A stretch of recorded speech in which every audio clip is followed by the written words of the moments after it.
Hello everyone, it's Katrina from the Alluring Bead Boutique, and in a recent video I talked to you guys about how I'm starting to work with metals and wire and the soldering torch and things like that. So I'm going to do a quick little video here to show you guys how to mix up a couple of things that kind of go along with working with metal and wire. So I'm going to show you how to mix up first this Sparex pickling solution. And then also we're going to mix up some liver of sulfur, which is a patina. So to start with, let's talk about the crock pots.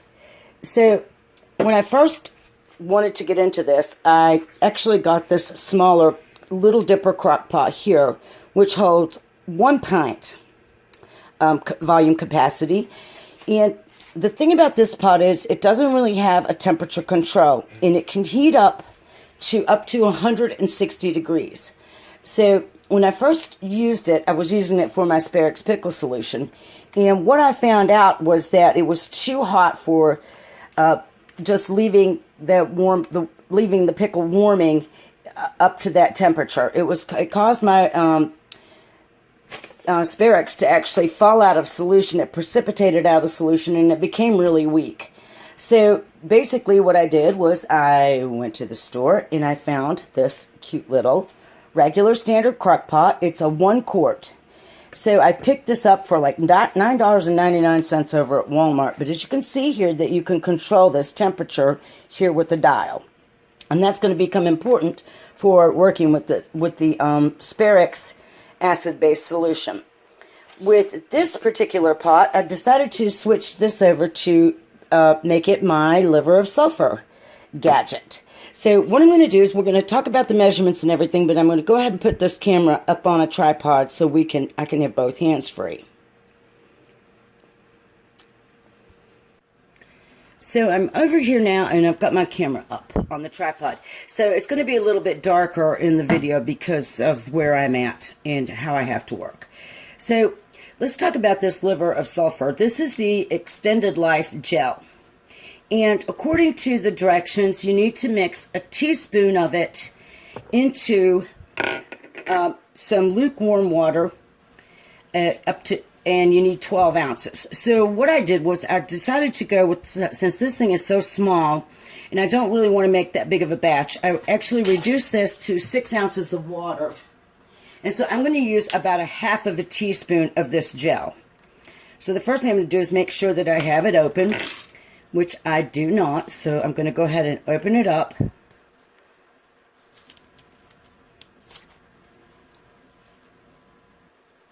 And so now that I have it open, I'm going to put this lid back on and I'm going to shake it up really, really well. Because that's what the directions say. So I've shaken it really well, and now I'm going to pop this little lid open, just like that. And I'm going to I have 6 ounces of water, so I'm going to put about a half of a teaspoon. And you need to use a plastic spoon for this. So I've got a little plastic spoon out, and I'm going to put about a half of a teaspoon in. And then I'm going to stick it down into this water, this nice hot water. And I'm just going to start mixing it around. And if it's too strong, you can always add more water to it. Depends on, what type of patina you're looking for. So I'm just going to keep stirring it around until it all gets off of my spoon, for one thing. And then also want to make sure that it's all dissolved into the water. And it looks pretty strong, as you can see how yellow that is. But because I haven't tried using this yet, I'm just going to leave it strong for now until I have a chance to experiment with it. Now, with this particular component, which is, the liver of sulfur, you can store it in this little crock pot, and then it works best when it's warm, according to everything I've watched on the internet and everything I've read and different things like that. So I'm going to go ahead and say that that's mixed up pretty good. I'll have to bring it out of the way so I can actually check in the bottom. And it looks really good, and it's really nice and stinky. So I'm going to come over to my sink and I'm going to wash my spoon off. And I want to save that spoon for only using with this liver of sulfur. So now that I've gotten it all mixed up, and I'm happy with the results, that it's all blended into the water really good, I'm going to go ahead and put the lid back on it. And then I'm going to unplug this because I need to move it into my little crazy studio that I showed you guys earlier on a previous video. But I want to let that cool a little bit before I do that. So now we're going to move on to the Spare-X pickle solution. So to mix up your Spare-X, you need to be using relatively lukewarm water, and they have said that it's best to not have it above 120 degrees when you get ready to mix it up. Mine might be a little bit too hot, but I'm going to go ahead anyway. A couple of things. When you're using pickle solution, you can never stick anything else down into this solution to work with other than copper tongs. And so I have my copper tongs here that actually came with my soldering setup that I got for Christmas from my beautiful daughter Samantha. But anyhow, so I have 2 cups of water into my 1-quart crock pot.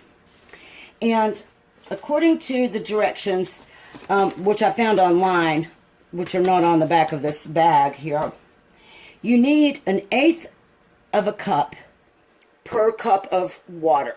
So this is 2 cups of water, so I need 1/4 cup. So I've got 1/4 cup measured out here, and I'm just going to go ahead and slowly start stirring this into my water. And I'm going to stir as I go with my copper tongs. You can see how that's fizzing up a little bit. But you need to keep stirring as you put it in, and you have to keep stirring it until all of your granules are dissolved. So I'm going to slowly adding this mixture into my nice warm water here.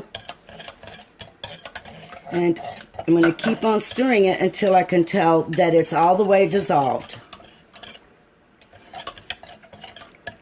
And if I had a copper spoon, it would probably go a little bit quicker, but I don't have one. You can see this foaming action. That is because this is actually an acid, folks. And what pickle solution does is it removes fire scale off of your precious metal jewelry. There's certain things that you cannot put in your pickle solution, or you will actually cause damage to the solution. The only metals that you're supposed to use, be able to pickle in here, are copper, gold, fine silver, sterling silver. You can pickle bronze, and you can pickle brass, and I think also you can do nickel. But the thing, one thing you're never supposed to put ever into your solution is steel, or anything that is steel coated. It actually will cause the reverse ionization of your pickle, and instead of the fire scale falling off of your metals, it will actually cause any fire scale in your pickle pot to stick to your metals. I've got my mixture dissolved really well, and I can tell this because now you see the foam is clearing, and I can see the bottom of my crock pot down there, so I know that my mixture is good and dissolved. So let's push this out of the way. You want to rinse off your copper tongs and get that acid off of your tongs once you are done using them in the pickling solution. But we need to talk about a couple of other things in regards to when you're working with either of these 2 caustic fluids. So the pickling solution should last a long, long time. It will deteriorate over time, but from everything I've been able to find out on my research, that's going to be a long time before that deteriorates. Like I had said before, I think my last batch, my little small batch I made in my small little dipper crock pot, I think that deteriorated much quicker because the temperature was getting too hot for it. And I read online that if the temperature is above 140, it will cause the actual Spare-X or the pickle to precipitate out of the steam, out of the crock pot, and it will fall out of solution, and therefore it makes your pickle become ineffective. So we've solved that problem by getting a new crock pot that I can put on the lower temperature setting. Now, when it does become inert and it's no longer working properly, or when, like, for example, I needed to empty my other batch out of this smaller crock pot, I did need to neutralize that acid before I could dispose of it, down my toilet or sink or whatever. And so you'll have to have this around. You need to get some baking soda, and you'll need to keep this around for 2 reasons. One, you can deactivate your pickling solution and turn it into a non-toxic form by neutralizing it with baking soda. So that's one good reason. But then also, when you are working with patinas with the liver of sulfur, when you stick your metal item into the patina and you have let it be in there for as long as you want to be, you'll need to take it out of your patina solution, your liver of sulfur, and you will need to rinse it in water, and then you'll also need to dip it into some, you'll need to neutralize that as well to stop the patina process, so the oxidation process. So you will need a solution of baking soda and water around to neutralize and stop that action. So get some baking soda and keep that handy. Remember not to use any other implements in your pickle other than these copper tongs or some type of copper implement. And then for your liver of sulfur, you'll need to use plastic implements to dip, put your pieces into this solution, and then again to dip them out of this solution. And keep a lot of paper towels around handy so that you can clean up any spills. If you were to spill quite a bit of this stuff onto a surface, you will want to neutralize it with your baking soda and then clean it up with regular soap and water. All right, guys, I know that's kind of like a lot of information, but I hope you find it useful, and I hope you guys will be joining me soon in some of this new metal working that I'm working on for the new year. All right, that's it for today, and thanks for watching. Have a good day.